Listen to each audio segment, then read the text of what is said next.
حقیقت یہ ہے کہ رزق کے سارے خزانے اللہ سبحانہ وتعالیٰ کے پاس ہیں، اور اللہ سبحانہ وتعالیٰ اپنی ساری مخلوق کو رزق دے رہا ہے اور ہر طرح کا رزق دے رہا ہے، اور پھر بھی اس کے خزانوں میں کمی نہیں واقع ہوتی۔ ایک حدیث قدسی میں آتا ہے، اللہ تعالیٰ فرماتے ہیں کہ اے تمام جن و انس، اولین و آخرین، اگر تم سب کے سب ایک چٹیل میدان میں، کھلے میدان میں اکٹھے ہو جاؤ اور پھر سب اپنی حاجات مجھ سے مانگو، اپنی ضروریات مجھ سے طلب کرو، اور میں تم سب کو وہ عطا کروں جو تمہیں چاہیے، تو بھی میرے خزانوں میں اتنی کمی بھی واقع نہیں ہوتی جتنی سوئی کو سمندر میں ڈالنے سے واقع ہوتی ہے۔ لیکن بات یہ ہے کہ انسان جب اللہ سے مانگے تو پورے یقین کے ساتھ مانگے، امید رکھ کے مانگے، اور کسی بھی قسم کی مایوسی کا شکار نہ ہو، کیونکہ دعا ان تمام چیزوں میں فائدہ دیتی ہے جو نازل ہو چکی ہیں، اور ان میں بھی فائدہ دیتی ہے جو نازل نہیں ہوئی، یعنی وہ تمام مشکلات جو انسان پہ پڑ چکی ہیں یا آئندہ آنے والی ہیں،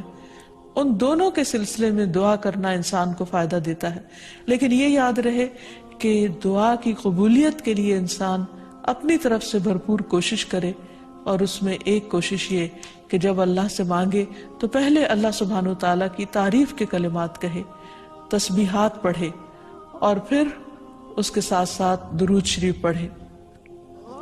جہاں تک رزق کا تعلق ہے تو اس سلسلے میں یہ یاد رہے کہ رزق کا تنگ کرنا اور کشادہ کرنا یہ صرف اللہ سبحانہ وتعالیٰ کے ہاتھ میں ہے۔ وہ جس کو چاہتا ہے زیادہ دیتا ہے، جس کو چاہتا ہے کم دیتا ہے۔ قرآن مجید میں اللہ تعالیٰ فرماتے ہیں واللہ یرزق من یشاء بغیر حساب، اللہ جس کو چاہتا ہے بے حساب رزق عطا کرتا ہے، اور پھر اگر وہ کسی کو زیادہ نہیں دیتا، اس پر رزق تنگ کر دیتا ہے، تو بھی اس میں اس کی اپنی حکمت اور مصلحت کار فرما ہوتی ہے۔ بعض لوگوں کو رزق کی زیادتی نقصان دیتی ہے، اور بعض لوگوں کو رزق کی کمی فتنے اور مشکل میں ڈال دیتی ہے کہ ان کے ایمان جانے کا خطرہ ہوتا ہے۔ اسی طرح بعض کو رزق کی کشادگی اللہ کی یاد سے غافل کر دیتی ہے،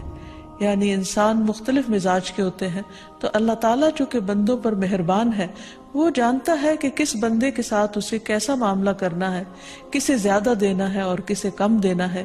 اس لیے ہمارے معاملے میں اللہ تعالیٰ کا جو بھی فیصلہ ہو اسے بخوشی قبول کر لینا چاہیے، اور اس کے ساتھ ساتھ اس سے اچھی امید رکھنی چاہیے۔ رزق کے سلسلے میں یہ بات بھی یاد رہے کہ اگر کبھی رزق میں تنگی ہو رہی ہو تو ہو سکتا ہے کہ اس تنگی پر صبر کرنے کی وجہ سے انسان کے اتنے درجات بلند ہو جائیں کہ بہت بڑی بڑی نیکیاں بھی اس کے مقابلے میں ہیچ ہوں۔ پھر اسی طرح بعض اوقات انسان کے لیے ناشکری رزق کی تنگی کا ذریعہ بن جاتی ہے، تو اس سے بھی انسان کو پرہیز کرنا چاہیے۔ خواہ انسان کے پاس تھوڑا ہی ہو تو بھی اس پر اللہ تعالیٰ کا شکر ادا کرنا چاہیے، کیونکہ اللہ تعالیٰ کا وعدہ ہے لَإِن شَكَرْتُمْ لَأَزِيدَنَّكُمْ،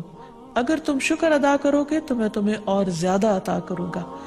کیونکہ ہر انسان جس کے پاس جتنا بھی ہے وہ عموماً کمی کا رونا روتا رہتا ہے۔ اسی لیے ہمیں یہ سکھایا گیا ہے کہ رزق کے معاملے میں ہم یعنی دنیاوی معاملات میں اپنے سے نیچے والوں کو دیکھیں کہ ان کے پاس کیا ہے، تو انسان کے پاس جو کچھ بھی ہو انسان اس پر راضی ہو سکتا ہے، مطمئن ہو سکتا ہے، خوش ہو سکتا ہے، اور اللہ تعالیٰ کا شکر گزار ہو سکتا ہے۔ اور یہ ہمیشہ یاد رکھے کہ اصل میں الرزاق تو اللہ تعالیٰ ہی ہے۔ اس لیے جب بھی رزق کے معاملے میں کسی بھی قسم کی کوئی مشکل ہو، اونچ نیچ ہو، تو فوراً اللہ تعالیٰ کی طرف انسان رجوع کرے اور اللہ تعالیٰ سے خوب خوب دعائیں کرے، کیونکہ وہ دعاؤں کا سننے والا ہے، قریب مجیب ہے، بہت قریب ہے اور ہر بات کا جواب دیتا ہے۔ ایسا نہیں کہ وہ انسان کی دعا کو نظر انداز کر دیتا ہے، اور یہ تو اس کا خود حکم ہے، وَقَالَ رَبُّكُمُ ادْعُونِي أَسْتَجِبْ لَكُمْ، تمہارا رب کہتا ہے کہ تم مجھ سے مانگو تو میں تمہاری دعا قبول کروں گا۔ تو ہمیشہ ہمیں یہ یاد رکھنا چاہیے کہ رزق کی کنجیاں اللہ تعالیٰ کے پاس ہیں۔ فرمایا لَهُ مَقَالِيدُ السَّمَاوَاتِ وَالْأَرْضِ يَبْسُطُ الرِّزْقَ لِمَن يَشَاءُ وَيَقْدِرُ إِنَّهُ بِكُلِّ شَيْءٍ عَلِيمٌ، آسمانوں اور زمین کی چابیاں اسی کے پاس ہیں، وہ جس کے لیے چاہتا ہے رزق کشادہ کر دیتا ہے اور جس کو چاہتا ہے تنگ کر دیتا ہے۔ بلا شبہ وہ سب کچھ جاننے والا ہے۔ اور پھر تمام مخلوقات کے رزق کی ذمہ داری اسی پر ہے۔ فرمایا وما من دابۃ الا علی اللہ رزقها، اور کوئی جاندار ایسا نہیں کہ جس کے رزق کا ذمہ اللہ کے اوپر نہ ہو۔ کوئی ایک چھوٹی سے چھوٹی چونٹی اور اس سے بھی چھوٹی مخلوق، ان سب کو وہی کھلاتا اور پلاتا ہے، وہی زندگی دیتا ہے اور زندگی کے اسباب مہیا کرتا ہے۔ لیکن اکثر لوگ اللہ تعالیٰ کے اس اختیار سے لا علم ہیں۔ اسی لیے اللہ تعالیٰ فرماتے ہیں قل ان ربی یبسط الرزق لمن یشاء ویقدر ولکن اکثر الناس لا یعلمون، کہہ دیجئے بے شک میرا رب رزق فراخ کرتا ہے جس کے لیے چاہتا ہے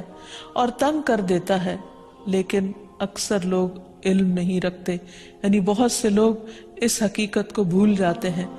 اور جب ان کے پاس زیادہ آتا ہے تو وہ سمجھتے ہیں کہ یہ ان کی محنت کا نتیجہ ہے، یہ ان کی کوششیں اور ان کے سمجھداری ہے جس کی وجہ سے ان کو زیادہ ملا ہے۔ اور اگر کسی کے پاس کم ہوتا ہے تو عموماً لوگ سمجھتے ہیں کہ یہ اس کی اپنی حماقت اور بے وقوفی کی وجہ سے یا ناسمجھی کی وجہ سے اس کو نہیں مل رہا۔ حالانکہ بعض اوقات اللہ سبحانہ وتعالی انتہائی ناسمجھ لوگوں کو بھی بہت کچھ عطا کر دیتا ہے، اور بعض اوقات بہت زیادہ پڑھے لکھے سمجھدار عقل مند لوگ اپنے 2 وقت کے کھانے کے لیے بھی پریشان ہوتے ہیں۔ حقیقت یہ ہے کہ اللہ سبحانہ وتعالی جسے چاہے خوب نوازے، اور دینے سے اس کے خزانوں میں کوئی کمی واقع نہیں ہوتی، اور یہ اس کی اپنی مشیت اور اس کی اپنی چاہت ہے۔ وہ چاہے تو اپنے نافرمانوں کو بہت کچھ دے دے۔ ہم دیکھتے ہیں کہ دنیا میں بہت سے لوگ اس کی ذات کا بھی انکار کرتے ہیں، اس کے آگے سجدہ بھی نہیں کرتے، اس کی راہ میں کچھ صدقہ خیرات بھی نہیں کرتے، لیکن اس کے باوجود ان پر رزق برستا ہی چلا جاتا ہے، کیونکہ اللہ سبحانہ وتعالیٰ ان کو ڈھیل دیتا ہے۔ پھر اسی طرح اللہ تعالیٰ نے ہر ایک کا چونکہ رزق مقرر کر رکھا ہے، تو جن کے حصے میں زیادہ دیا یا زیادہ رکھا ہے، وہ ایسا نہیں کہ ضروری طور پر ان کی کسی نیکی کی وجہ سے ہی ہو، وہ اللہ تعالیٰ کی تقسیم کی بنا پر ہے۔ اللہ تعالیٰ کا اپنا فیصلہ ہے جو اس کے حکمت پر مبنی ہے، جسے انسان نہیں جانتے، کیونکہ اللہ تعالیٰ نے ہر انسان کا رزق مقرر کر رکھا ہے، اور جو انسان کے مقدر میں ہوتا ہے وہ اس کو مل کر رہتا ہے۔ اسی لیے جابر بن عبداللہ کہتے ہیں کہ اللہ کے رسول صلی اللہ علیہ وسلم نے فرمایا، اگر ابن آدم اپنے رزق سے اسی طرح بھاگے جس طرح موت سے بھاگتا ہے، تو بھی رزق اسے اسی طرح پالے گا جس طرح اسے موت پا لیتی ہے، یعنی اس کا رزق اس تک پہنچ کر رہے گا۔